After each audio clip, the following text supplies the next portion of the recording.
All right, it's 8/8/26, and we've been working on this starter for like, I would say, more than 7 hours. So, moment of truth. Let's see if the car starts. I just put in the negative, and hopefully I connected everything. Lights are lighting up. Moment of truth. Hit the start button. Oh my gosh, it runs. Let's turn it off. And we'll hit the start again. Oh my gosh, it runs. Miracle. So this car has 107,000 miles, 2015 ILX 2.0. Starter went bad.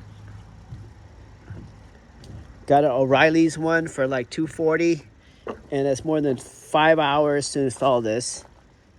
So what can I say? If I had to do it again, I would replace this bracket with the Honda one, because the O'Reilly one, the green clip wouldn't clip in. So FYI, you can put this clip, maybe do one at a time. It's still not too late, but replace that. Do it again, maybe take out the axle, would be maybe way faster, because going in is even more difficult than coming out in actuality. Sometimes you think the electrical part was fast, but then the bolts, oh my gosh. Try to put it in,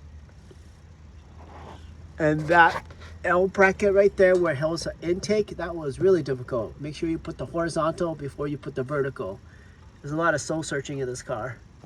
Anyways, it now all works, so I got to put some more plastic back, and then I'll be all done. All right, risk her out. Lucky this car didn't have turbo.